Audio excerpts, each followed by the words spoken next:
al licenciado Rolando Emanuel Jiménez. Licenciado, buenos días, bienvenido a PAB.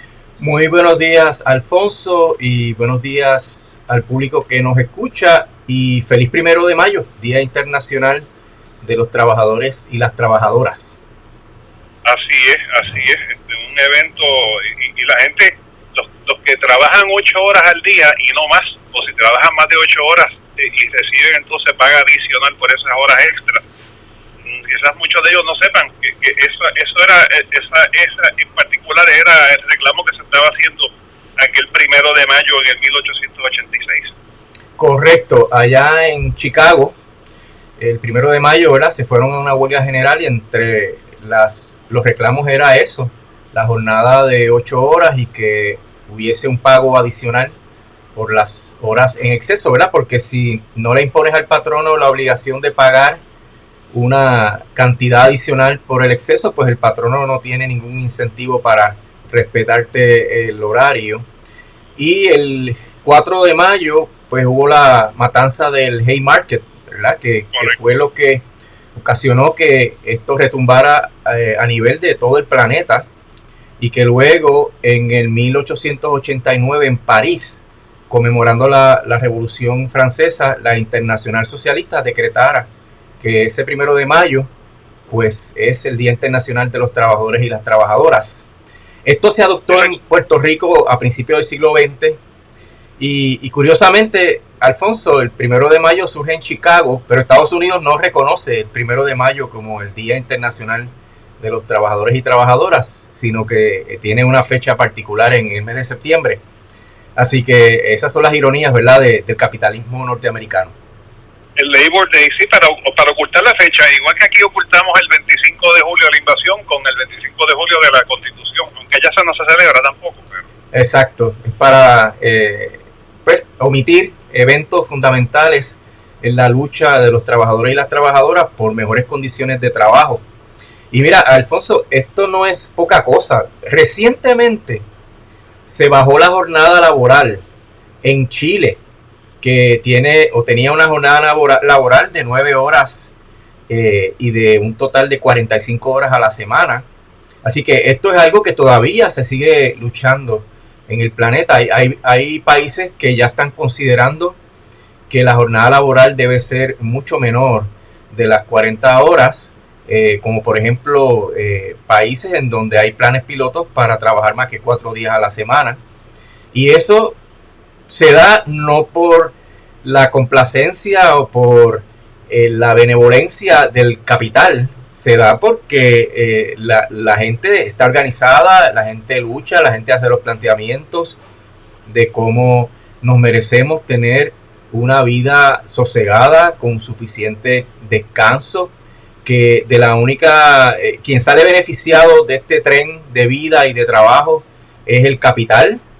Quien produce los bienes y servicios somos nosotros, ¿verdad? Los trabajadores de los bienes y trabajadores de los servicios. Y eso es parte de un proceso de conciencia que se va ganando a la luz de la organización obrero-patronal. Una pues concesión que hizo el capitalismo para permitir, ¿verdad? Para que hubiese un poco de estabilidad en el sistema, permitir que los obreros se organicen y luchen por sus derechos. Por otro lado, esa concesión que da paso a leyes que permiten la organización de los trabajadores, pues no echa a un lado la intención del capital de demonizar a los obreros, demonizar la lucha, de lograr mejores condiciones de trabajo. Mira lo que ha pasado con Lutier en los últimos años, como con el propósito de destruir un sindicato, que es una voz importantísima aquí en Puerto Rico, pues están dispuestos a dilapidar y hacer cantos y destruir y privatizar la compañía pública más importante del país, porque prestan un servicio esencial.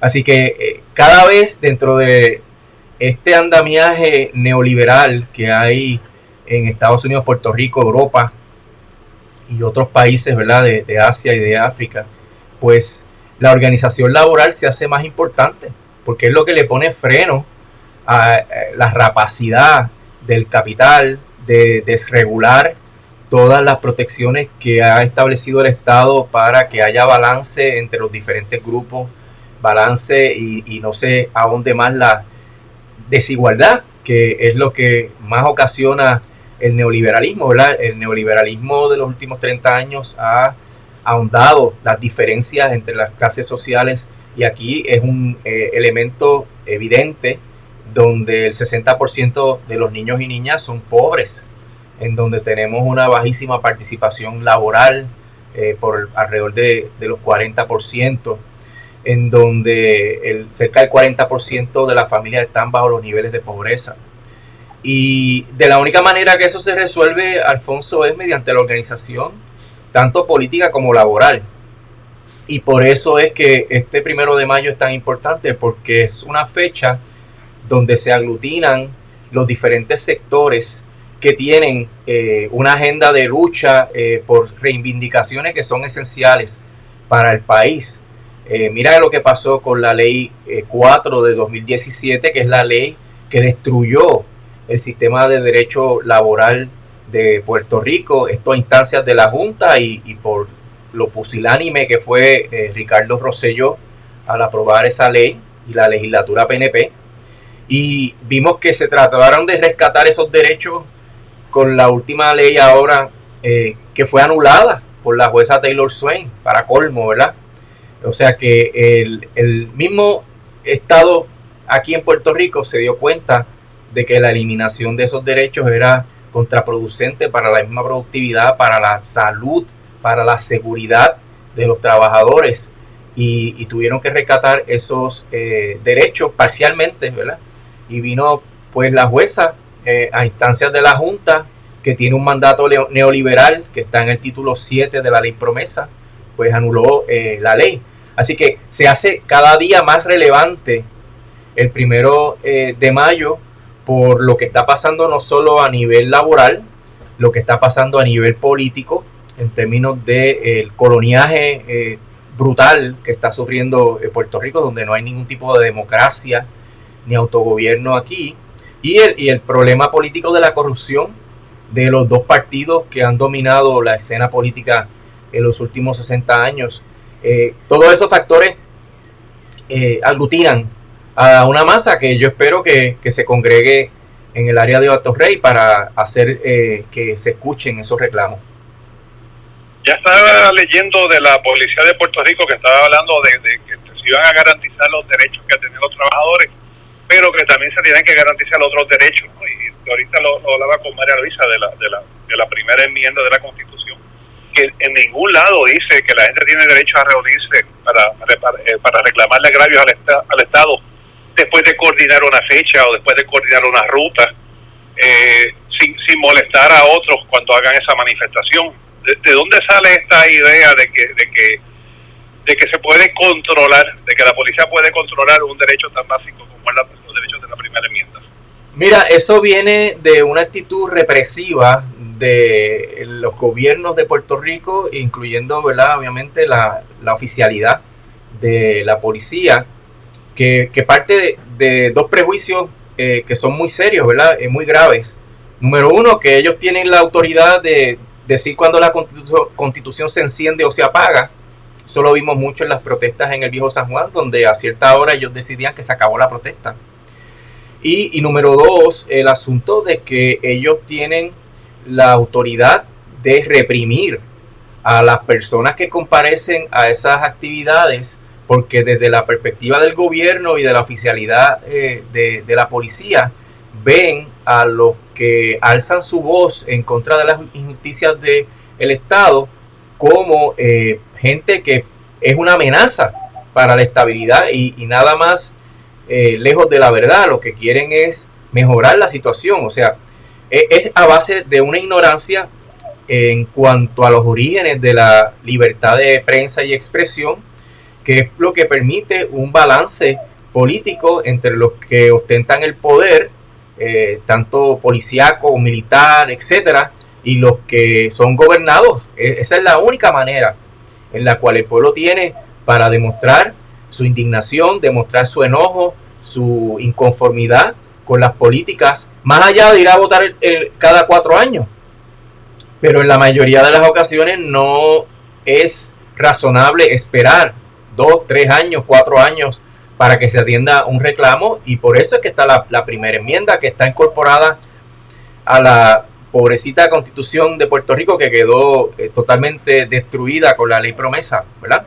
Pero que esa postura del gobernador, que es el jefe de la policía, aquí el gobernador no puede hacer como hace en muchas instancias de decir, no, eso es Luma, no, eso es Genera, no, eso es fulano de tal, echarle la culpa a otro. Aquí es el gobernador es el comandante en jefe de la policía de Puerto Rico.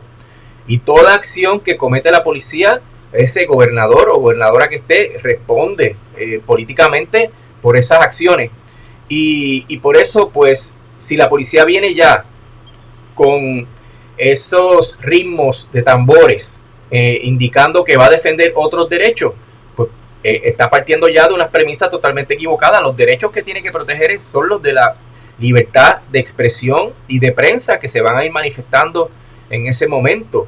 Y esa postura de la policía que ha sido histórica, porque sabemos, ¿verdad?, toda la represión a la cual han sido objeto los puertorriqueños, particularmente los sectores independentistas, el carpeteo, la represión, los asesinatos que han habido, pues parte de esa visión de que nosotros somos dueños del Estado, nosotros controlamos cómo aplica la Constitución, y los que levanten la voz en contra de mí son mis enemigos y yo tengo que reprimirlos. Y ahí viene el uso del pepper spray, el uso de las balas de goma, el uso de los tasers, y en ocasiones que no son muchas, pero que han sido ocasiones importantísimas, ¿verdad? El uso de bala viva para tratar de reprimir las manifestaciones. Así que me parece que esta es una ocasión en la cual el pueblo tiene derecho a manifestarse, y que cualquier intento de represión, que esta administración ha sido emblemática en eso, con los asuntos de las luchas ambientales en las playas, ¿verdad? Como ellos han salido a proteger la propiedad privada ilegal, porque ese es el absurdo más grande, que la policía de Puerto Rico esté protegiendo la propiedad privada ilegal. Pues dentro de ese contexto, pues yo espero, ¿verdad?, que no hayan incidentes, que la policía entienda cuál es el papel de esos derechos constitucionales, y si la policía quiere romper esas manifestaciones y violar los derechos, que se hagan todas las acciones civiles, criminales y políticas que se puedan llevar para que esa conducta no se vuelva a repetir. Bueno, y cambiando un poco el tema, pero este es uno de los planteamientos que se va a levantar en el día de hoy, ¿no? La presencia de Luma, de Genera. ¿Qué es el cargo heredado? ¿Exactamente qué es?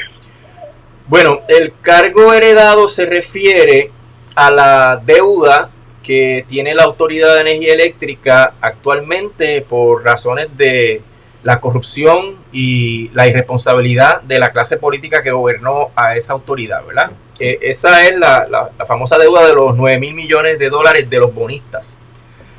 Y el cargo heredado es lo que la Junta llama el Legacy Charge, y que es lo que quieren imponerle al pueblo de Puerto Rico para que se solvente, para que se pague esa deuda que primero no se ha auditado. Segundo, ya la jueza Taylor Swain resolvió que es una deuda no asegurada, y dentro del contexto del derecho de quiebra, si es una deuda no asegurada, no hay que pagarla. Y tercero, que el pueblo de Puerto Rico no aguanta la imposición de ese legacy charge, de ese cargo heredado, porque la situación económica del país, los análisis que han hecho los economistas, porque la misma viabilidad de la Autoridad de Energía Eléctrica está en juego si se impone ese cargo. El viernes, Alfonso, venció el término para que todas las entidades que estén participando en el proceso de quiebra de la autoridad presentasen sus informes periciales, informes de los expertos que tienen, para que la jueza tenga el contexto completo de si debe o no debe confirmar ese plan de ajuste de la deuda. Y por lo menos de nuestra parte, representando al sistema de retiro, se presentó un estudio de más de 60 páginas del economista José Israel Alameda, donde él prueba de manera científica, o sea, con las ecuaciones, no es meramente porque él opina. Él prueba el impacto de ese legacy charge en la economía, cómo eso va a afectar de una manera dramática el crecimiento, si alguno, de la economía, y que esto podría poner en riesgo que el gobierno central pueda cumplir con el plan de ajuste de la deuda del gobierno central. Estas conclusiones, Alfonso, nosotros las hemos estado adelantando durante semanas, ¿verdad? Porque esto es algo que no solamente ha dicho Alameda, esto lo ha dicho Stiglitz, lo ha dicho Guzmán, lo que va la misma Junta aceptando, como por ejemplo en el plan de ajuste de la deuda, pero en el plan fiscal del 2023 del gobierno central, aceptan que los déficits estructurales vienen a principios del año 2027 y como mucho en el 2028. Y lo que significa eso es que la sábana no da para cubrir todas las obligaciones y que alguien se va a ir quedando y que eventualmente esto puede llevar a una segunda quiebra.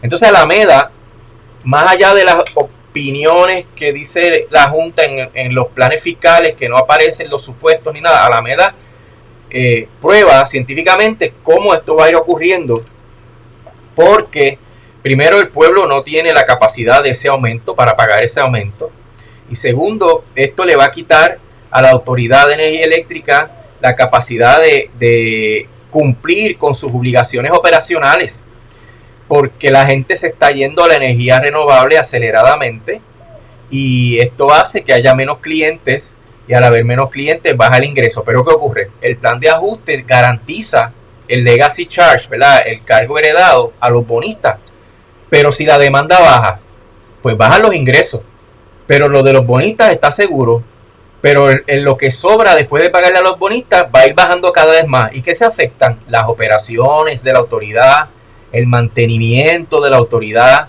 el desganche y lo principal, las mejoras capitales que hacen falta para reconstruir la red, porque el dinero de FEMA no da. El dinero de FEMA no permite la reconstrucción completa de la red y hacen falta de 6 a 8 billones de dólares. Así que nunca vamos a sacar los pies del plato, Alfonso, con ese plan, porque le está prometiendo a los bonistas demasiado dinero y segundo, le está prometiendo algo que no tiene que prometerle porque la jueza dijo que ellos son acreedores no asegurados.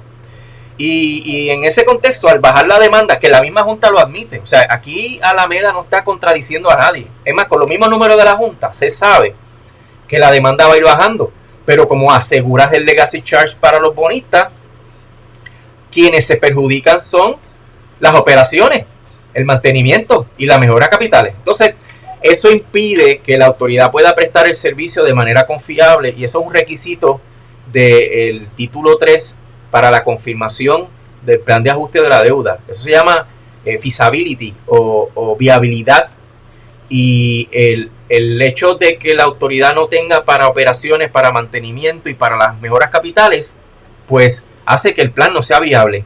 Lo mismo dice por parte de Lautier Tom Sansilo, que es el que dirige la política financiera de AIEFA, que es este centro de pensamiento, think tank, ¿verdad?, que trabaja con los temas de energía a nivel global y que lleva mirando a Puerto Rico por años.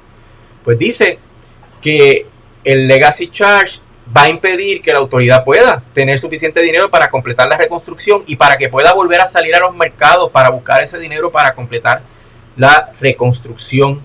Y eso hace que la autoridad pues va a seguir arrastrando los pies y no va a ser viable. Todo esto en el contexto del aumento dramático de los costos operacionales de la autoridad, Alfonso, con Genera y con Luma, que están cada vez pidiendo más dinero. No solamente para ellos en términos de los cargos que ellos cobran, sino también para cubrir honorarios y contratos, porque como ellos no tienen limitación para contratar a sus matrices y afiliadas, pues ellos hacen esto sin licitación competitiva y le adjudican el contrato a las compañías amigas para tener el máximo de ganancia. Así que todo esto, Alfonso, es una bola de nieve que va creciendo y el resultado final es que no vamos a tener un servicio confiable jamás. Ramón Cao, el economista también que comparece por el Instituto de Competitividad, dice lo mismo, Alfonso. O sea, son personas expertas que no tienen los dedos amarrados con la Junta de Control Fiscal y que a base de la información que provee la autoridad y la Junta de Control Fiscal dice, esto no hay manera, esto no va a resultar. Entonces, ¿qué ocurre, Alfonso? Si tú confirmas este plan y empieza el legacy charge y continúa bajando la demanda, porque la demanda lleva bajando como 10 años, continúa bajando la demanda, bajan los ingresos, ¿qué va a hacer la autoridad? Bueno, va a subir la tarifa. Entonces se agrava el círculo vicioso, en donde más gente se va a querer ir a la energía renovable, por tanto va a seguir bajando la demanda. Entonces, ¿qué otra cosa van a hacer? Le van a poner pagos a los municipios también, porque la Junta quiere desplazar las leyes del CELI, que es lo que establece la compensación entre lo que los municipios usan de energía eléctrica y lo que la autoridad tiene que pagar de contribuciones territoriales. Y si los municipios tienen que pagar energía eléctrica, imagínate, ellos que están al borde del colapso, 40 municipios al borde de cerrar, va a ser una debacle aquí en Puerto Rico. Y eso pues hay que por lo menos plantearlo para el récord histórico de que lo que está haciendo la Junta es un error. Fíjate que en la reunión que tuvieron la semana anterior, que reseñamos en el programa del lunes pasado, ellos admiten que están caminando sobre un terreno minado, admiten que es alto el cargo, admiten que irse por encima del 6% del presupuesto familiar es muy alto. Alameda lo calculó y está por un 7% ese cargo. En comparación con otros lugares del planeta, en Puerto Rico eso sería demasiado alto.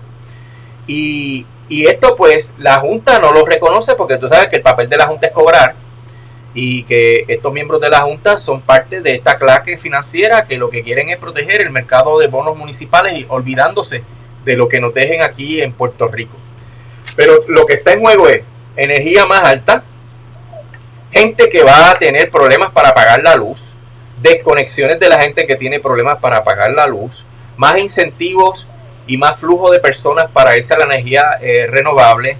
Todo esto ocasiona bajar la demanda, porque si a mí me sube la luz, yo bajo el consumo, Alfonso. Eso es algo natural. Y hay Agustín Irizarry, que también presentó un informe pericial por un grupo de organizaciones comunitarias y ambientales, dice que uno puede ahorrar el 20% de la factura eléctrica si se lo propone, tomando medidas en la casa. Agustín plantea que este asunto del plan de ajuste, en la medida en que no va a permitir inversiones capitales, va a perjudicar la ruta hacia la energía renovable, porque hay que estar ya en 40% en el 2025, y que eso no va a ser posible con un plan de ajuste de la deuda donde no hay inversiones capitales posibles por parte de la Autoridad de Energía Eléctrica, porque se puede mudar mucha gente a la energía renovable mediante paneles solares, pero hay gente que no puede hacerlo, como yo, que vivo en un apartamento. Por tanto, tiene la Autoridad de Energía Eléctrica que establecer sus propios proyectos para generar energía renovable. Y el doctor Agustín Irizarry, profesor de Mayagüez, dice que no va a haber dinero para eso, y que como no hay dinero, se van a estancar las metas de energía renovable. Y eso viola la política pública del gobierno, y por tanto el plan no es confirmable porque viola la política pública del gobierno. Así que, como ves, en términos legales y prácticos, ese legacy charge, por las consecuencias que va a tener en la economía, pues va a descarrilar no solamente el plan de ajuste de la deuda del gobierno central, sino el de la autoridad, y va a descarrilar la política pública.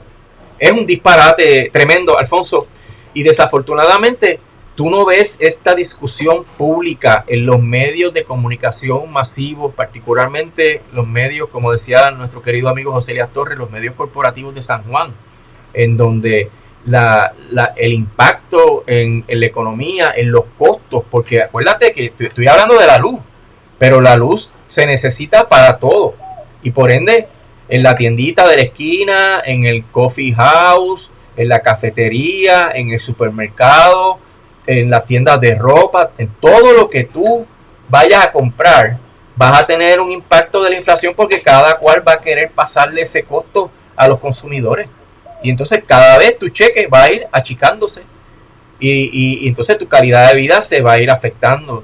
y tu consumo se va a ir afectando porque no vas a poder gastar. Y ahí el gobierno se afecta porque no hay compras de IBU como eran antes. Así que no hay manera de mirar esto, Alfonso. El plan no es viable. El plan va a traer consecuencias dramáticas para el futuro de Puerto Rico. Esto va a generar más emigración, porque si la cosa está tan mala, la gente se va. Y mientras más se vayan, tú sabes que nuestra querida ciudad de Ponce ha perdido más de 30,000 habitantes. Perdón, 50,000 habitantes. Está en la población de los años 50. Y eso, pues, se nota. Ayer yo estuve paseando por las calles del casco histórico, Alfonso, y eso parece un pueblo fantasma. A pesar de que uno pueda decir que hay más negocios, pero en términos de volumen de autos y de gente, un pueblo fantasma. Y eso, pues, es parte de lo que nos espera si se aprueba ese plan de ajuste de la deuda. Así es, licenciado, muchísimas gracias. Que tenga un bonito y combativo día. Cómo no, Alfonso, que pase buen día.